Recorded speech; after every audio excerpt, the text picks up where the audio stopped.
Hi, welcome to my latest video. Today I'm going to do a very quick vlog video. It's mid-May, the sun is shining, it's going to be really warm this weekend, so I'm out here. I'm going to try and get some jobs done on the car. I'm going to be talking through all these various things that I've brought out here onto my table and underneath the table. I'll try and keep this video quick. Didn't manage to do a vlog in April, I don't know why not. It was probably raining and I was very busy with other things. What have I been doing lately? Well, I did parts 1 and 2 of my LED bulbs. Those videos didn't prove as popular as I was hoping. They went into, I think, 9th and 10th place on the viewing statistics league table of the last 10 videos. So when I launch a new video, it's always nice that it kind of goes into 3rd, 2nd or even 1st place, but LEDs went into 10th and 9th. Okay, so that shows that you guys are not too bothered about watching those. Maybe because they were quite long, probably because it's not really the time of year to be worrying about extra lights and being able to see in the dark. Okay, so what I'm going to do is I'm going to leave the other 4 parts of that video series until the autumn, when everybody's struggling to see on those dark, rainy autumnal nights and they are thinking about putting extra spotlights on and light bars and extra bright bulbs and things like that. Okay, so should have done those videos in the autumn, didn't get them done, did them recently, left it way too late, and well, that's what happens really if you do a sort of a video that's out of season as such. As well as doing the LED bulbs, I put in a new air filter. Okay, so it's an ITG filter from Empire Tuning. Put that in. I'm not going to open up this and show you, but there will be a video on that dropping very shortly as well. I filmed most of it, I just need to film a bit of sort of road testing footage and things like that. Okay, so that's that. I've also been at the Gaden Show. Okay, so that's at the British Motor Museum in Gaden. That was a really good show, met loads of you. Okay, really nice, really lovely that people come up and say hello and go, oh, you're the guy off YouTube, I recognise your car. That's really just makes it all worthwhile, really. You know, really makes me feel good. And yeah, it was a good day. The show was a little bit quieter than usual. Not many trade stands, but there never are at Gaden, really. It's always it's more of a vehicle show than a sort of show for buying bits and tools and things like that. I think there was one tool stand, one auto jumble, stand selling clothes and stand selling camping equipment, and that was it. Okay, so all in all, little bit disappointing, but you do have the museum access as well, so you can look around the museum and look at all the amazing British old classic cars and all that. So one thing that I did do is I took along this big box of bits here. Okay, so this is all of the what I call B grade prints. Okay, so they're the 3D prints that are sort of functionally okay, but maybe have a little blemish or rough patch or something on. Okay, so they will work fine, but they're just not going to pass my strict quality control. Okay, so they go in a box, and then I brought them along to the show and tried to give them away for free.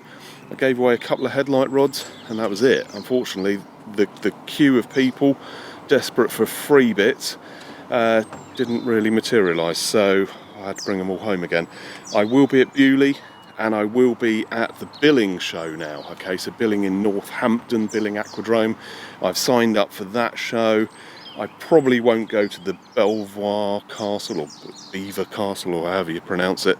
It's just a bit too far of a drive to get up there, but we'll see. That one's in September, see how I feel at the time. But Bewley and Billing I will be at, and I'll try and get to some of the other shows around this area. Okay, so what else have I been doing? So I just mentioned about the LED bulbs. So these here are all the, what are these, brake lights, side lights, things like that.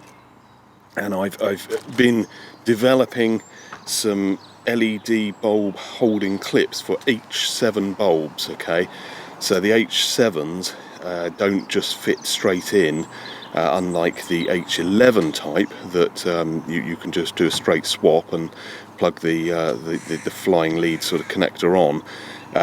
H7s are a bit of a pain because the standard connector is actually the thing that holds the bulb in. So when you run LED bulbs that have a sort of a wire coming off with a plug, you need an alternative clip. Okay, so I've been designing these, and after about 20 design iterations, it took me so many attempts to get that right.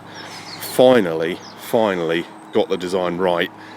These actually have a little bump. I don't know if you can see that. If I try and catch that in the light, there's a little bump there inside in here, okay, which gives it a sort of a positive sort of click into place. It's not so much a click, it's more of a shove, and it sort of goes in and it stays in, which is the important thing, because a lot of these other clips that are available, they either don't click in and then they just fall out, or they click in so strongly that you can't get them out again without breaking the headlight reflector piece of plastic, or destroying the clip in the process. Okay, so these are designed to kind of clip in and then just pull back out again with a firm tug when you need to, or should you ever need to, change your LED bulbs in the future. So that is that's been what I've been sort of designing lately. LED bulb videos, I'll park that to the autumn, but these clips are available on my website. Okay, so what else is available on my website? These funnel caps. Okay, so let's find, here it is, flippy funnel cap. Okay, lots of people were setting up back in stock alerts for those. So I bought 50 of them, and I've sold 3 of them in about 2 months. Okay, so if you were one of those people who set up an alert because you were desperate to get your hands on a flippy funnel cap, then come along and buy them. They're here, and subject to how quickly those sell out, I'll decide whether or not to actually continue selling that item. Really, I'm having a bit of problems at the moment with people asking for things, and then I sort of spend a load of money and buy a load, and then nobody buys them. Catch cam brackets. Everybody was going on about catch cam brackets. Oh, catch cam brackets. Oh, desperate. Need catch cam brackets. Oh, they're out of stock. So I actually outsourced 3D print. So let's find them. Here they are. So there's the hoop thing that goes around the can, and that is the bracket. So those go here. Okay, so it's a bit dark in here. Try and up the exposure somehow, but here is a sort of L-shaped bracket, and then you've got this kind of band thing around the can there. Okay, now I can't really see that very well at the moment, but I'll try and brighten that up a bit so you can see what I'm talking about. Alternatively, I can just put up a picture now actually showing what it sort of looks like. But I got 25 of each. Okay, 25 bands, 25 L brackets, made up by a company somewhere up north, I think, and they arrived and haven't sold any. Nobody's ordered them. So yeah, that cost me nearly £500 to get those made. So I'm really hoping that they start selling soon, otherwise I'm going to be declaring another loss to the tax man. Right, what else? What have we got on the table here? Okay, so just on the subject quickly of catch cans, this hose here, down here, not this one, the one under there. Okay, so let's try and zoom that one. Okay, so that popped off the other day. And I was using a 25 to 19. The pipe coming out of this PCV housing is about 22. Couldn't get a 22 to 25, so I sort of stretched a 19 over it, and it eventually fell off. Okay, because there's no sort of what do they call it, a kind of swaged end kind of thing to kind of hold it on with the Jubilee clip. So I had to end up using a 25 to 25, which was a little bit of a loose fit, but once it had a Jubilee clip on it, it actually was fine, and that's been on there quite a few weeks now, and that's absolutely fine. Other things I've been doing here now, I've had a few people comment saying, where's your cover on your engine? Oh, you need that cover. Oh, your injectors will get dirty. I will be fitting that cover. There's no sort of technical reason why I'm not running that. It's just that at the moment I'm kind of doing things around here, okay? So I'm sort of messing around with these hoses, and I need to do the rocker cover, and yeah, I just haven't got around to putting it back on really. I will do, because yeah, it does look a little bit sort of exposed without that. It's nice being able to sort of access everything, but yeah, the cover, some people say you need it for soundproofing. Well, I've removed all my soundproofing off the bulkhead and under the bonnet. I don't have any soundproofing really, so yeah, I'm not bothered about the sound. Okay, with all that soundproofing removed, I didn't really notice any difference in the road noise of that. So my cover did have originally some sort of grotty foam under it, which just completely disintegrated and made a right old mess. Okay, so I've just binned the foam. The cover really is cosmetic. Okay, certainly on my car, it's not there for soundproofing. I don't even really think it keeps dust and stuff off here, because the cover sort of fits on here fairly loosely. Wind is just going to go straight underneath it. In a way, I'd rather be able to get it all this to clean it and keep it all nice and polished up.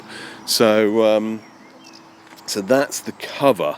Right, so what jobs am I going to be doing this weekend? So what I did, I had 10 ideas for things I could do this weekend, and I'll just run through those now. So, braided brake hoses. Okay, need to do my brake hoses. The old ones are the original ones. They are now 14 years old or something. Okay, they're meant to be changed every 10 years. So what I was going to do was do the brake hoses, do the brake pads, clean up the calipers, possibly paint the calipers as well. I just think that they look a little bit better. I've got red calipers on the back, which you can just about see there, and they look all right. They look all right, but red isn't really the sort of theme I'm going for. Really, I've got the orange hook, and I actually think orange calipers. Actually, I know that sounds a little bit bright and a bit boy racery, but here's a photo now of some black wheels with a grey car with orange calipers. I don't know what it is, probably a Lamborghini or something, but it looks really good. Okay, so that's the look I want to try and recreate. So nice stainless braided hoses and nice looking clean brakes and painted calipers. So that's one. Okay, so that's one possible thing. The second thing that I could do is my intercooler upgrade. Okay, so this is a standard Freelander 2 intercooler. That is an intercooler from a Mark III Focus RS Turbo. Okay, now the later ST Focuses also ran this one, but be careful, because the first intercooler I bought was actually this one. Actually, I ordered an ST intercooler, and this arrived, and I held that up to the one on the car, and it was absolutely identical. Okay, so the earlier ST and all the other kind of Focuses and Fiestas and all that run the same intercooler as the Freelander 2. The RS and the later ST run a much bigger one. Okay, so not just is it sort of a bit taller, but it's actually thicker as well. Now this one was about 100 quid on eBay. It has got a bit of a dent in it, which is a bit of a shame. That dent wasn't actually there in the photos on the listing, so I think it took a bit of a knock in the post, which is a shame, but it will still work. It's not leaking or anything. What I'm going to do is try to fit this, okay, which may be possible. I've seen actually photos of someone else that's done it on a Freelander 2, and it has fitted, that they didn't have the winch tray at the front, which does limit things a little bit. There is also somewhere, I've got to find it now, I think it's here, there's a hole here. Okay, so that is for a sensor. It's actually a MAP sensor, manifold absolute pressure sensor. The RS Turbo Focus had a sensor on the intercooler as well as one on the throttle body. Okay, so it had two. I think they call it a T-MAP, a turbo manifold absolute pressure or something like that. Okay, but there is a hole which I don't need the sensor, but I need to fill the hole with something, so I might have to kind of like 3D print a little sort of plug or something to put in that hole. So that's item 2, intercooler upgrade. Item 3, dump valve. Okay, so here is a dump valve, okay, or blow-off valve as they call them in Australia and America. What is that? It's a thing that kind of vents off excess boost, okay, so won't go too much into the technicalities at the moment, but when you, on a petrol engine car, you close the throttle to change gear, the turbo's still spinning, you get a big spike in boost, and this will vent off that excess boost. On a diesel, it's very different, okay, there is no sort of throttle butterfly, okay, so the throttle body, throttle valve as people call it, the thing down in here, that's a air control valve. It doesn't actually close when you change gear, it closes when you switch off the engine, and a little bit when you're driving to promote that sort of exhaust gas recirculation, which won't really happen unless there's a little tiny bit of a vacuum on the inlet. Okay, so dump valve on a diesel technically isn't really possible and probably wouldn't really do much. Okay, so on a petrol engine the idea is that if you vent off that excess boost, the turbo keeps spinning, and then the turbo's already spinning fast when you go back on the throttle, and you get more boost quicker and more performance. Okay, on a diesel it's all very different. Okay, so the engine is not controlled by the airflow like a petrol, it's controlled by the fuel, so putting a dump valve on there really won't do much, especially on a car like this that has a variable vane or variable geometry turbocharger. Okay, so there's I will cover this more in the video. Okay, when I do this, there is an actuator that sort of controls the boost coming out of the turbo, and putting one of these on will probably confuse the hell out of it. Okay, but I need to do it because coming back from Gaden, my car went into limp mode. I was doing a little bit of a, how shall we say, a bit of spirited driving on the A34, and I was sort of being held up a bit by an old lady in a Honda Jazz, and eventually that car moved out of the way and I buried the right foot, and everything was great for about 20 seconds, and then the speed started dropping. And I thought, what's going on here? What's wrong with the car? It's slowing down. And then it came up on the dash, reduced performance, and that was it. I was in limp mode, 50 mile an hour. So I pulled into the Cheveley services, read the code straight away, because this has happened before a couple of times. And when I've gone to read the codes, there weren't any codes because I'd switched the engine off. If you switch the engine off, sometimes it kind of clears the codes. Sometimes it will stay in limp mode, but it then won't have that sort of fresh error code, and I've managed to finally track down the cause. Okay, so it was in limp mode, and I literally pulled over in the services, got the code reader on without turning the engine off, and I got the error. And here's a screenshot of what it showed. It was an overboost error. Okay, so I've got too much boost. Now that might be a result of the remap that I had done. It might be because the turbo actuator isn't working. It could be, I don't know, something else. Maybe I was just driving a bit too madly. But what I need to do is investigate that. I need to check the turbo actuators running correctly and moving the vanes correctly on the turbo. You never know, there might be a fault with that. If I can't fix it any other way, and I don't want to unmap the car, unremap it, the only other possibility really is to sort of vent off the excess boost. So when the boost reaches a certain amount, I will control a vacuum line to here to actually have a little solenoid with a little switch that then vents off that excess boost. Okay, so I'm not really using it like the petrol boy racers do. I'm using it really as a pressure relief valve. When I put the bigger intercooler on, it technically shouldn't change the boost, but well, I don't know really. It could make it worse, it could make it better. I'm not really sure. I suppose if it cools the air more, then it might improve things, but if it doesn't, then I've got to have that dump valve. Now, once I've rigged up that vacuum servo onto here to actually sort of control that electronically, I could, if I wanted to, connect it up to the clutch pedal so that when I change gear I get that nice dump valve sound. Okay, at least if it's electronically controllable, then I can turn it off when I don't want it to do it. Okay, so that's the beauty of a dump valve on a diesel, is it's not controlled by the engine vacuum, it's controlled electronically, so you can do whatever you like with it. That's item 3. Item 4, lift spacers.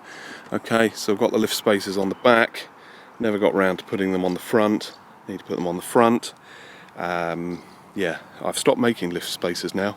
That is the last one of the pair that I've got for my own car. I'm not going to be making them anymore.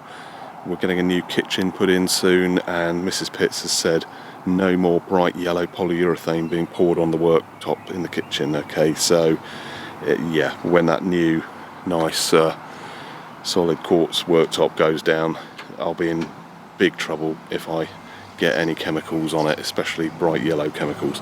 So no more polyurethane, so that means no more lift spacers, no more air horn brackets, and no more roof light bar brackets. Okay, so there's one pair of these left, and I've got about 5 air horn brackets. No more spacers. The last set I'm keeping for myself, so I'll be putting those on the front.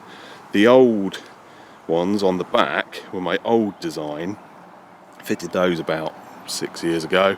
Still working fine. They're plastic, you see, so they don't rust. They just last forever. But I'm going to be swapping the rear ones for a higher lift. Okay, so I've actually got some of the 40mm thick rears, which I've not sold for a while, but ages ago I made a set and kept those.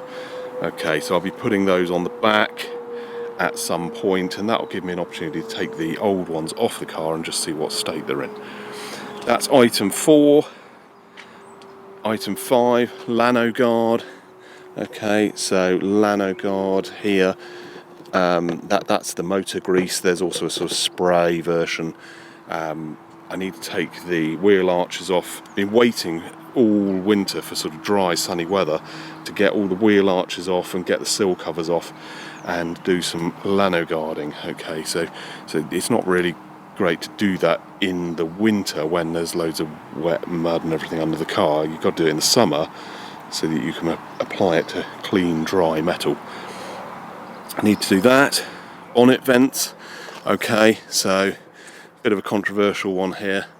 A lot of people cringe at the thought of boy racer bonnet vents. I'm not fitting them for looks, I'm fitting them to try and keep things a bit cooler under the bonnet. Okay, so where I put the winch across the front, it has blocked up some of the airflow through the radiator, and I just think that I need some bonnet vents really just to kind of give that hot air an escape route really, because if you look at this, you know, air's coming through, where's it going to go?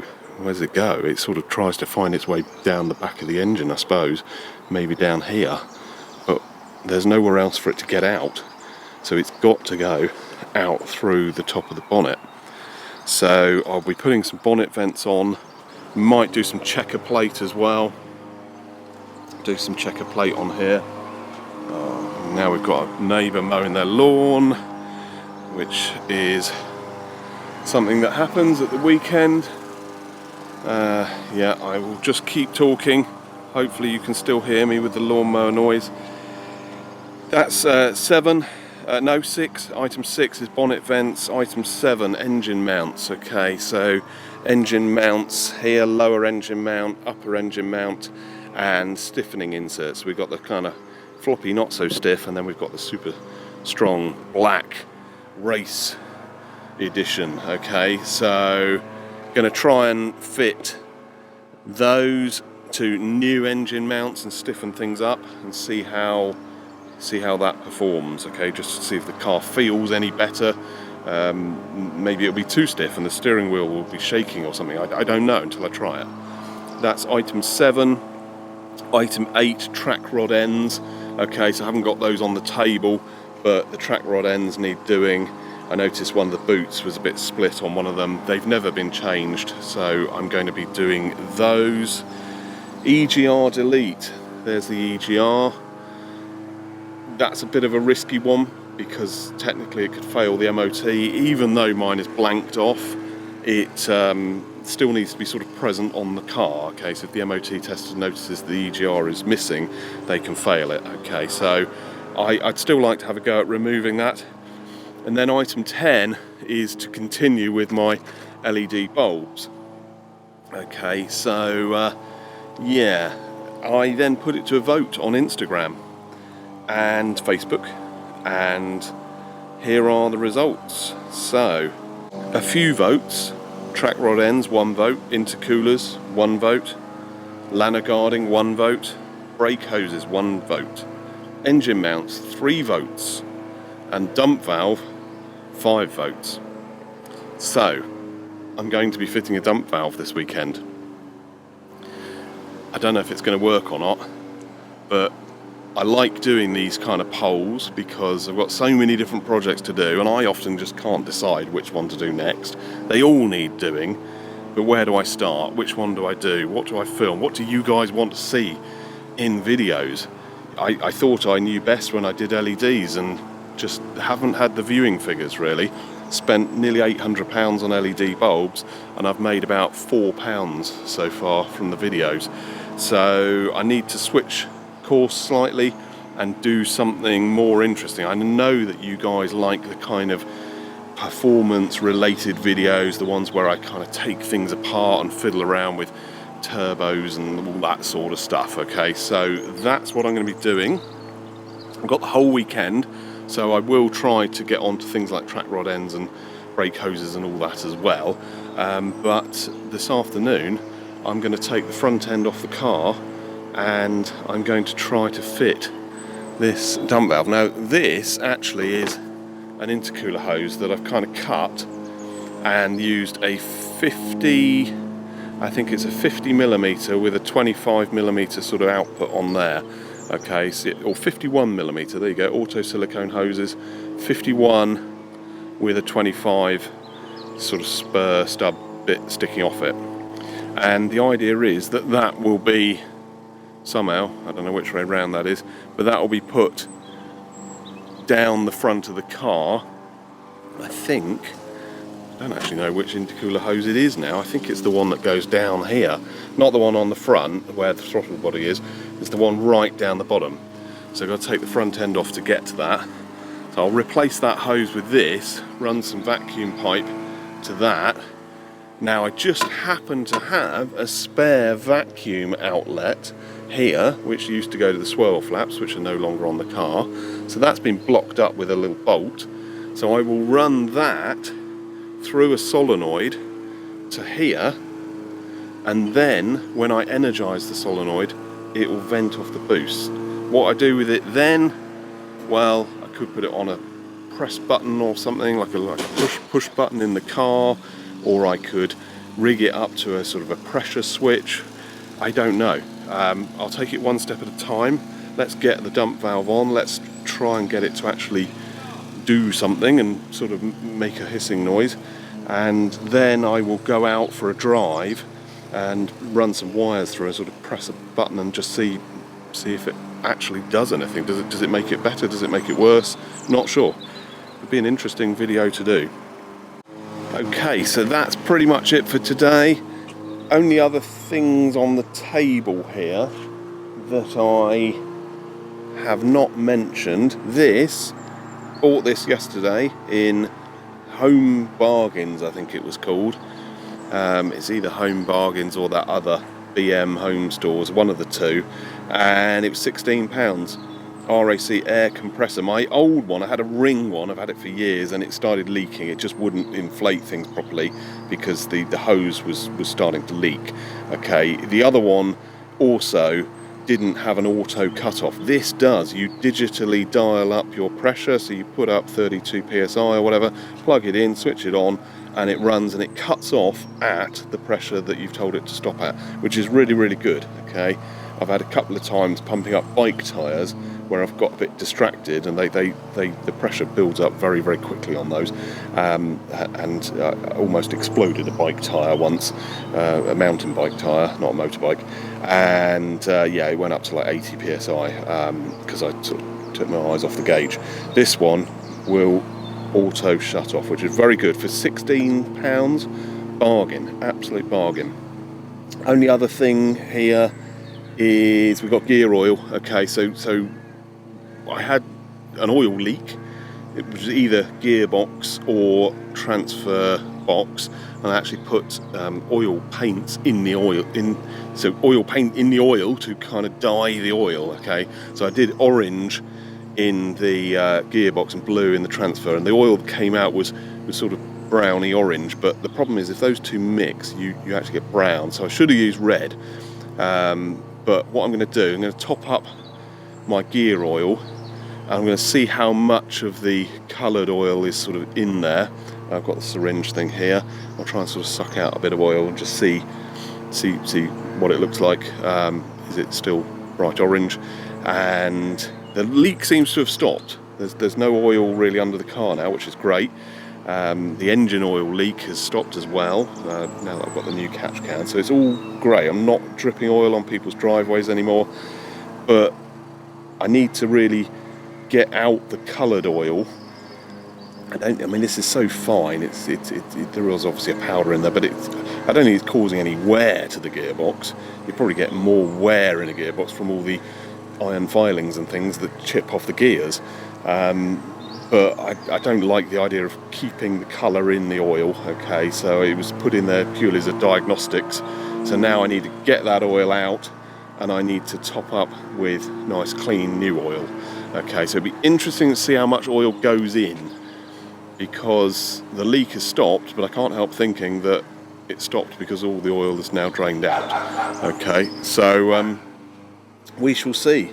Right, that is it. That is it. We have a barky dog, lawn mowers, lots of background noise, always the way I'm trying to film. So I'm going to leave it there. Thank you very much for watching. Don't forget to like and subscribe. I'll see you in the next video. Thank you. Bye.